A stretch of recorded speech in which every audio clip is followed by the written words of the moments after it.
Wathi ebona amaxuku wenyukela entabeni, esehlezi phansi abafundi bakhe beza kuye. Wasevula umlomo wakhe wabafundisa wathi, "Abusisiwe abangabayanga emoyeni, ngoba umbuso wezulu ungowabo. Abusisiwe abakhalayo, ngoba bazakududuzwa. Abusisiwe abamnene, ngoba bazakudla ilifa lomhlaba. Abusisiwe abalambela bomele ukulunga, ngoba bazakusuthiswa. Abusisiwe abalesihawu, ngoba bazakuhawukelwa. Abusisiwe abalenhliziyo ezihlambulukileyo, ngoba bazakubona uNkulunkulu. Abusisiwe abalamulayo, ngoba bazakuthiwa ngabantwana bakaNkulunkulu. Abusisiwe abazingelwa ngenxa yokulunga, ngoba umbuso wezulu ungowabo. Lina libusisiwe nxa abantu belithuka ngenxa yami, belizingela, bekhuluma okubi konke ngani, beqamba amanga. Thokozani, lithabe kakhulu, ngoba umvuzo wenu mkhulu ezulwini, ngoba ngokunjalo babazingela abaphrofethi abalandulelayo. Lina lilitswayi emhlabeni, kodwa uba itswayi seliduma, liza kuvuselelwa ngani na? Kalisasizi lutho, kuphela ukulahlwa ngaphandle linyathelwe ngabantu. Lina liyikukhanya emhlabeni. Umuzi owakhiwe phezu kwentaba ungesitheke. Labantu kabalumathisi isibane basibeke ngaphansi kwesitsha, kodwa basibeka esiqobaneni, ukuze sibakhanyisele bonke abasendlini. Kunjalo-ke, akukhanye ukukhanya kwenu phambi kwabantu, ukuba babone imisebenzi yenu emihle, badumise uYihlo osezulwini.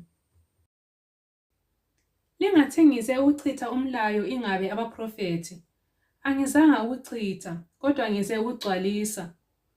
Ngoba ngiqinisile ngithi kini, kuze kudlule izulu lomhlaba, kakusoze kudlule ibadlana libe linye ingabe lecwatshana libe linye lomlayo, kuze kwenzakale konke.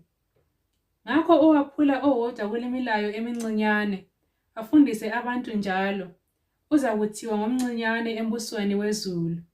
Kodwa oyenzayo ayifundise, lowo uzakuthiwa mkhulu embusweni wezulu. Ngoba ngithi kini, aluba ukulunga kwenu kungadluli okwababhali lokwabaFarisi, alisoze lingene embusweni wezulu.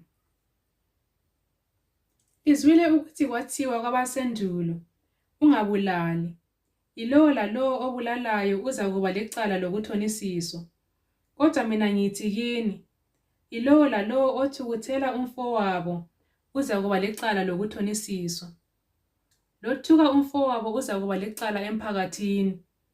Lotshoyo ukuthi sithuthandini uzakuba lecala lokuphoselwa esihogweni somlilo. Ngakho-ke, uba uletha umnikelo wakho e-altareni, ubusukhumbula lapho ukuthi umfowenu ulesikhwili lawe, tshiya lapho umnikelo wakho uphambi kwe-alithari. Uhambe ubuyisane lomfowenu, anduba uze unikele umnikelo wakho. Phangisa uzwane laye omangalelene lawe lapho lisesendleleni. Funa omangalelene lawe akunikele kumthonisisi, umthonisisi akunikele enxuseni, uphoselwe entolongweni.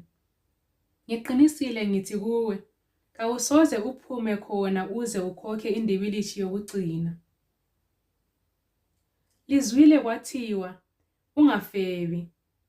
Kodwa mina ngithi kini, yilowo lalowo okhangela owesifazana amkhanuke, usefebile laye enhliziyweni yakhe. Uba ilihlo lakho lokunene likukhubekisa, likhuphe, ulilahle. Ngoba kungcono kuwe ukuba kubhubhe sibe sinye sezitho zakho, kulokuba wonke umzimba wakho uphoselwe esihogweni. Uba isandla sakho sokunene sikukhubekisa, siqume usilahle.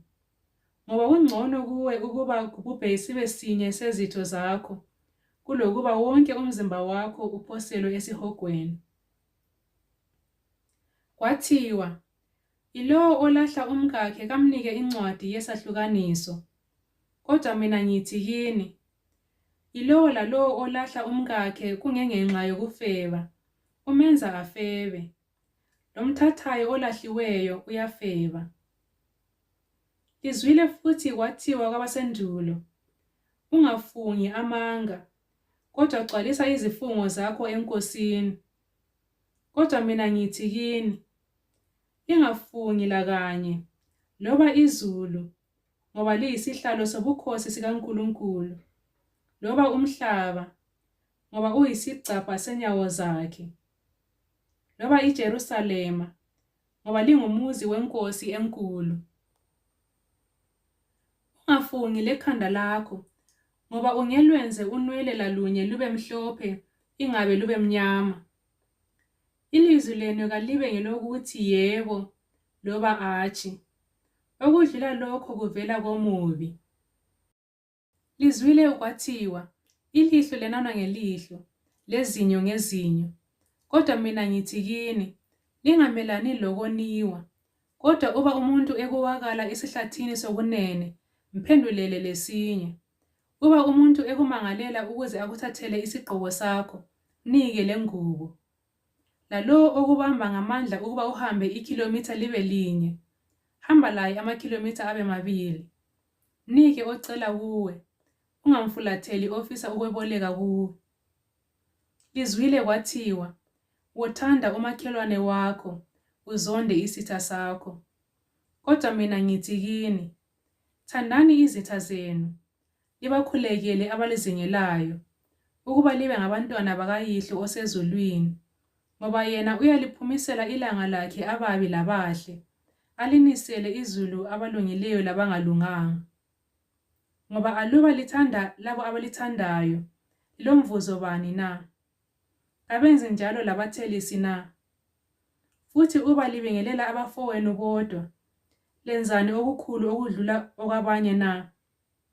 Kabenzi njalo labathelisi yini?